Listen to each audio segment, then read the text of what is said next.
Good morning, class 11th. As we were doing, fundamental rights or rights in the Indian Constitution from the book Constitution at Work. Today I will be discussing article number 22. So far I have discussed with you about Bill of Rights, the definition of fundamental rights. Article number 14 से 18 तक, which is mentioned under right to equality. I have started right to freedom. The other day I have discussed about article 19. Yesterday I have covered article number 20 and 21. Today I will be covering article number 22. When we talk about this article, तो हम ये कहते हैं among the one of the most important and foremost right of freedom, it is a right to life and personal liberty, which is mentioned under article number 21, जिसके अंदर कुछ exceptions दी हुई हैं. लेकिन साथ ही साथ ये कहा जाता है कोई भी पर्सन को अरेस्ट नहीं किया जा सकता विदाउट बीइंग टोल्ड, उसको बताए बगैर, on the grounds for any such arrest, कि उसे किस लिए अरेस्ट किया जा रहा है. ये एक इंडिविजुअल के पास उसकी लिबर्टी होती है.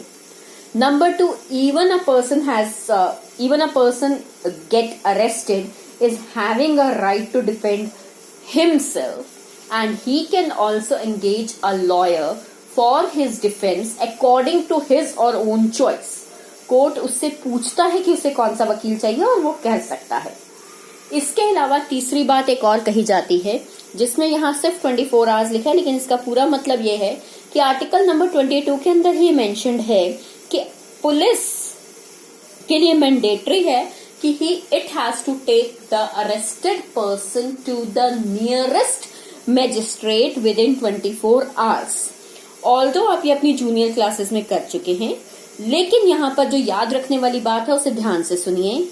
द मैजिस्ट्रेट, जिस व्यक्ति को, अगर किसी को अरेस्ट किया गया है, अरेस्टेड पर्सन को नियरेस्ट मैजिस्ट्रेट के पास ले जाया जाता है.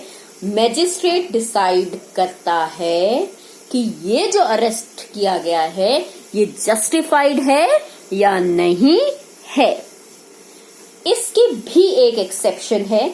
इसकी एक्सेप्शन के बारे में हम ये कहते हैं कि बेसिकली इस अरेस्ट के ऊपर अगर कोई व्यक्ति पहले से ही प्रूवन हो चुका है कि वो देश का दुश्मन है या वो देश का सिटीजन नहीं है, he belongs to some foreign country और कंसिडर्ड एज एन एलियन, तो उसके ऊपर आर्टिकल नंबर 22 जो है वो अप्लाई नहीं किया जाता है. इसी आर्टिकल नंबर 22 के रिगार्डिंग हम ये कहते हैं कि there are basically certain rights, certain powers which is also given to the government.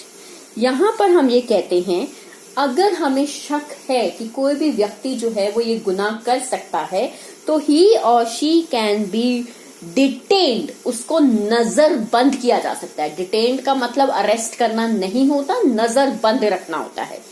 It can be detained on the issues which are related to peace and security of the nation. For example, अगर आप school में कोई शरारत कर रहे होते हैं तो जरूरी नहीं है कि आपको स्कूल से बाहर निकाला जाए. कई बार आपको प्रिंसिपल ऑफिस में, कई बार आपको कॉन्फ्रेंस रूम में, कई बार आपको रिसेप्शन पे बिठा दिया जाता है और आपकी हर एक्टिविटी को वॉच किया जाता है. You are not being convicted, आपके ऊपर सजा नहीं लगाएगी. You are not been arrested, आपको अरेस्ट भी नहीं किया गया, but you have been detained. I hope you all have understood. Number 2, ये जो प्रिवेंटिव डिटेंशन का प्रोसीजर है ये 3 मंथ्स तक वैलिड होता है. अगर किसी व्यक्ति के अगेंस्ट चार्जेस प्रूव हो जाते हैं तो ठीक है, लेकिन अगर चार्जेस प्रूव नहीं होते हैं तो 3 मंथ्स के बाद ये केस एक एडवाइजरी बोर्ड के पास ले जाया जाता है. Generally, this advisory board is headed by or being judged by or being reviewed by the Justice of High Court. कई बार ऐसा लगता है कि प्रिवेंटिव डिटेंशन जो है वो एक बहुत इम्पोर्टेंट एक्सपेक्ट रहा है.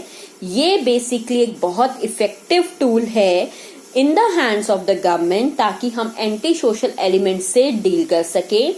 इस प्रोविजन को कई बार मिसयूज भी किया जाता है. लोगों को कई बार ऐसा लगने लगता है कि अल्टीमेटली हमें अगर किसी को नजरबंद करना है या अपना फायदा उठाना है तो झूठी कंप्लेंट्स भी डाली जाती हैं और गवर्नमेंट को भटकाया भी जाता है।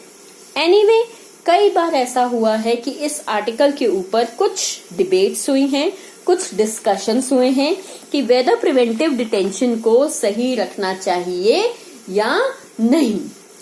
इसके अलावा आपको जो बताना है वो ये मुझे बताना है कि हमारे इस आर्टिकल्स में आर्टिकल नंबर 21 और 22 के रिगार्डिंग सोमनाथ लहरी, आप याद रखेंगे नाम, सोमनाथ लहरी। Basically, he was a communist leader. He belongs to Communist Party of India. He was a member of the Constituent Assembly. He belongs to West Bengal, and later on, he also works as a writer in an Indian Statesman. उन्होंने कुछ exceptions उठाई।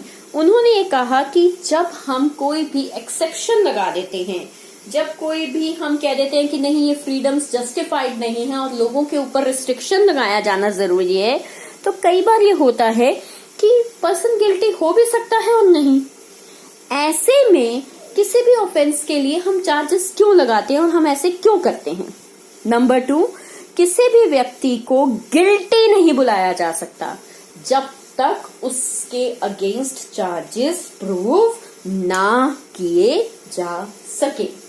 आपके NCERT books में page number somewhere around 34 और 35 जो है वो deal करता है प्रिवेंटिव डिटेंशन से।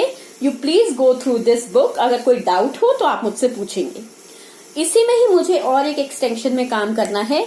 आई am also going to discuss with you about article number 23 and 24 which comes under right against exploitation. Right against exploitation होता है किसी के ऊपर अगर किसी भी तरीके का कोई दबाव डाला जा रहा है, किसी को एक्सप्लॉयट किया जा रहा है, उसका फायदा उठाया जा सकता है, तो उसके अगेंस्ट भी हमारे पास अधिकार हैं। इस राइट टू अगेंस्ट एक्सप्लॉयटेशन में 3 सामाजिक बुराइयों को चैलेंज किया जाता है। 2 सामाजिक बुराइयां आर्टिकल नंबर 2 के अंदर आती हैं। एक, trafficking in human beings. Trafficking का मतलब होता है buying and selling of human beings for immoral purposes। अनैतिक कारणों के कारण से किसी भी मनुष्य को खरीदना और बेचना, चाहे वो वुमेन है, चाहे वो बच्चे हैं, चाहे कोई ऑर्गन की तस्करी है, कुछ भी है, स्मगलिंग है, वो कानूनी और बहुत सीरियस ऑफेंस है जिसकी पनिशमेंट कैपिटल पनिशमेंट तक पहुंच सकती है। नंबर 2 हमारे लिए आता है फोर्स लेबर, जिसे हम के बेगार कहते हैं। बेगार का मतलब होता है मेहनत तो कराना लेकिन विदाउट एनी वेज। बेसिकली इस फोर्स लेबर के लिए ही हमने डायरेक्टिव प्रिंसिपल्स में इंक्लूड किया है that there should be equal pay for equal work and payment according to the work. वो हम आगे डीपीएसपी में पढ़ेंगे, directive principles of state policy में पढ़ेंगे। आर्टिकल नंबर 24 हमारा प्रोहिबिट करता है चाइल्ड लेबर को। इसमें चाइल्ड लेबर के ऊपर तो मना किया ही गया है कि किसी भी कारण से कोई भी बच्चा जो कि 14 इयर्स एंड बिलो एज को बिलोंग करता है, उसे किसी भी हैडेसियस जॉब या वर्क जो कि मैच फैक्ट्री है या जो कि क्रैकर मेकिंग फैक्ट्री है या जो भी कोई हानिकारक एक्टिविटी है, उसमें किसी भी बच्चे को एम्प्लॉय नहीं किया जा सकता है। इसका एक्सटेंशन ये भी है इसी के अंतर्गत कि वो बच्चे जो कि 14 साल तक के हैं उन्हें free and compulsory education provide की जाएगी as per directive principles of state policy which is mentioned under article 45 of our constitution. ठीक है, ऑलमोस्ट इससे डबल है। जब हम कुछ डायरेक्टिव प्रिंसिपल्स करेंगे तो उसमें हम आर्टिकल वाइज कर लेंगे। अगर किसी को ब्लैक बोर्ड शीट की जरूरत पड़े तो प्लीज लेट मी नो। आपका टेस्ट में जो सिलेबस है वो यहां तक है। All for today.